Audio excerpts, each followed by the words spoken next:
Hey, what is up, guys? This is Nishi from MST.TV here, back with another Market Watch episode. So this one's going to be a bit of a weird episode today. I feel like we're going to cover a lot of unrelated cards because the game is just sort of all over the place at the moment. We're starting to get cards revealed from two sets over in the OCG, those being Duelist Advance and Justice Hunters, coming out at the same time, so I'm sure that those cards are going to keep us busy over the next couple of weeks.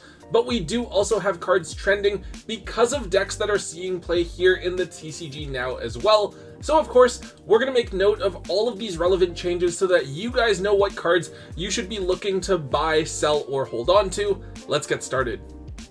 Alright, kicking things off, let's talk about a card that I've seen a bunch of people talking about. It's Obedience Schooled. So this is a pretty old card that, at first glance, does seem pretty broken. If you control no monsters, you can special summon 3 level 2 or lower beast effect monsters from your deck with their effects negated, but you are locked into beasts for the rest of the turn. So this card was meant to be used by the Baby Raccoon deck back when it came out, but it just kind of ended up being more of a rogue strategy.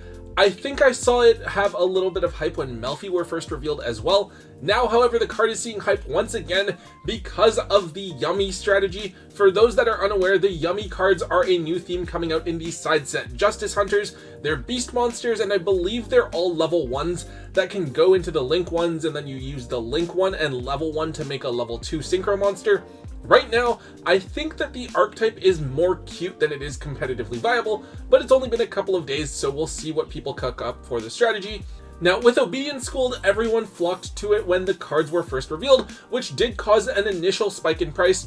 The card has 2 different super rare printings, the original from Legacy of the Valiant and then a reprint in the 2014 tins, and then after that it was an ultra in one of the Battles of Legend sets.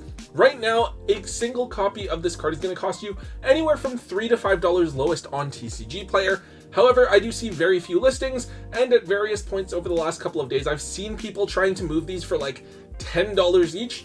But if we look at sold listings on TCG Player, we don't really see very many copies moving for more than a couple of dollars. The good thing is that this card was reprinted in Justice Hunters itself over in the OCG, leading players to believe that the same thing will happen here in the TCG, which is ultimately going to keep that price low. This is definitely something you would want to offload at a hyped up price if you are able to.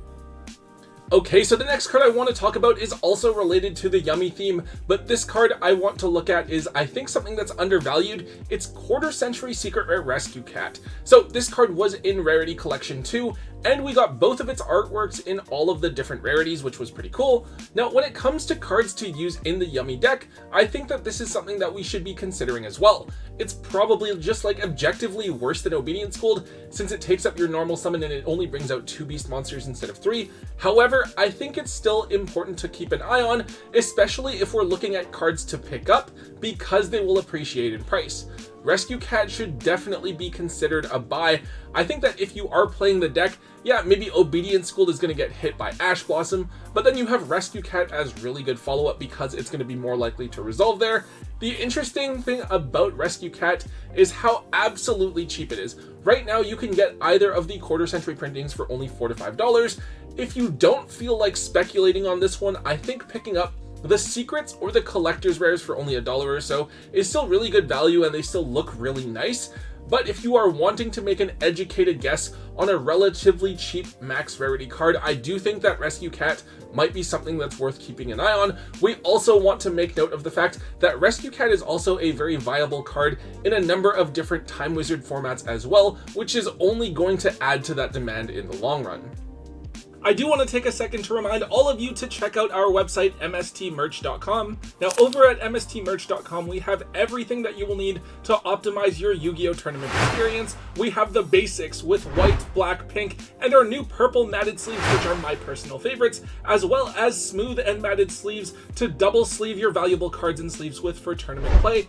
But we also have some other items that you can really use to customize your collection. We have amazing foil sleeves, including some with the MST.TV logo, and dividers and subdividers so that you can keep your collection perfectly organized and easily accessible. Regardless of if you're a competitive or casual player, I'm certain that you'll find something that you will enjoy over at MSTmerch.com. Alright, here's an interesting one. It's Mausoleum of White. So this is actually a card that came out back around Shining Victory, so it's actually pretty old Blue Eyes support. as we all know, we have the Blue Eyes structure deck that is now officially available at your local OTS stores, and with that, some players are wanting to bling out their Blue Eyes strategy. Mausoleum of White is an old card that you just play as a one of because it is actually searchable with the new Blue Eyes Link 1 monster. The card itself is pretty good. It lets you get an extra normal summon for a level 1 light tuner, so you can normal summon both Sage and Ether Barrel in the same turn, and it lets you dump a Blue Eyes from your deck to the graveyard as well. Not too sure if that's relevant. Anyways, the card has a few different common and rare printings, none of which are too relevant and haven't price spiked at all. The only one that has jumped is the ultra rare from Legendary Collection Kaiba, a set that wasn't really open very much. This card first spiked when the new Blue Eyes cards were revealed. This was historically like a 50-cent card. It jumped all the way up to $7 or $8 back in August. After that, the hype did die down. We saw the card fall back down to $2 to $3. However, now that the structure deck is actually here, it seems that people are going all out to bling out their decks, and we now see the cheapest ones available on TCG Player at $20 each, with very few available and a couple of copies even actually selling at that price according to the sold listings. I don't know, to me, this one's pretty crazy, especially since the Blue Eyes White Destiny structure deck itself comes with a perfectly playable copy of the card. So this is something that I would try to offload the max rarity version of if you happen to have it, to someone who's actually willing to pay this crazy price. Up next, let's take a look at Galaxy Eyes Cypher X Dragon. So this card is actually probably one of the more forgettable Galaxy Eyes cards. I don't think it's ever seen meta play before. This card is a generic rank 10 Xyz monster, with the relevant part of its effect being that you can detach 2 materials from it, then your opponent can't target light monsters you control with card effects until the end of your opponent's turn. So this card is actually something that's being experimented with over in the OCG in Ryuga. The Ryuga were a forgotten theme from Crossover Breakers that revolves around level 10 monsters, and they actually got a couple of new cards in Alliance Insight, which is the most recent set over in the OCG. With this one, there's not really much to say other than make sure that you check your bulk for this card. It's definitely something that was really easy to overlook when the set first came out. It wasn't a chase card or short printed or anything like that. However, it did have just the one printing as an ultra rare in the first Ghost from the Past set, so these are actually going to cost you around $5 to $6 each. Apparently they've been up there for the last little while. If the OCG ends up being onto something and Ryuga becomes more popular, this would likely be among one of the cards that would eventually be shooting up in price. So here's another odd one. We have Gaga Girl. So the core set coming after Alliance Insight is called Duelist Advance. We actually just got the first series of cards coming in that set, and it turns out they are retrains of the Gaga monsters. So I read through the cards. Honestly, it doesn't seem like they're anything particularly meta relevant, mostly just going to be pack filler. But for some people, the Gaga monsters came out when they first got into Yu-Gi-Oh! So maybe people will want to go ahead and collect all of the cards from the theme in order to keep it together. Anyways, Gaga Girl is a card that is technically from this archetype. However, I don't think it's actually all that great, even in the strategy. It lets you target a Gaga magician that you control and match this card's level to it, which I guess is cool to make an Xyz play. And then if you use this card as an Xyz material, the monster that you're summoning gains the effect to make a special summoned monster that your opponent controls go down to 0 attack points. So back then, the Gaga cards weren't good, and even then, Gaga Girl I don't think was really good or played in the deck. This was one of those secret rares that you really just didn't want to actually pull. However, I do think that some people in the game right now might take a look at this card and just think, hey, this is an old secret rare waifu card, I want a copy of it just in case I need it. As a result, we do see the secret rare version up at around $8 to $10 per copy. Nothing too crazy. This was only a $3 to $4 card before though. If you really want to pick up this card to play with, do remember that it also has really cheap common and super rare printings available for under $1. Alright, here's one that's definitely more meta relevant. We have Chaos Hunter. So this card is a really simple sort of hand trap card. When your opponent special summons a monster, you discard another card to special summon this from your hand, and while it's on the field, your opponent can't banish cards. So at YCS Birmingham, this card was used by Dinkabui in his side deck at 3 in the Fire King list that he won the event with, and he actually dropped 2 of them during Game 3 of the finals. So yeah, it goes without saying that this is a really strong card in the Malice matchup. It's a bit more fragile than Lancia, since your opponent could theoretically play something like Nightmare Cerberus in order to get this card off of the field and then continue playing.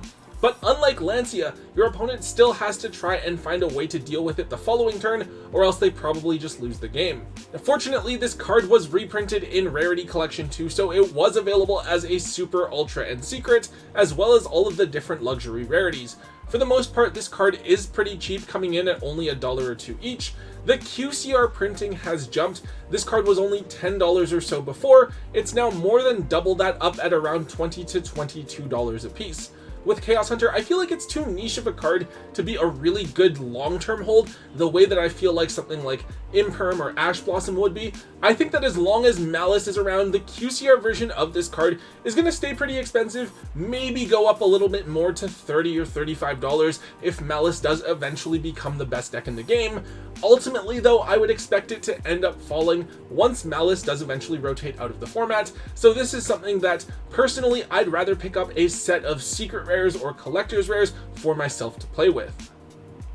And finally, the last card I want to touch on briefly is Neptibus the Atlantean Prince. So this card is a really important one in the Mermail Atlantean deck. It searches for an Atlantean card, it triggers a Dragoons from your deck, and it can also special summon back an Atlantean monster from your graveyard as well.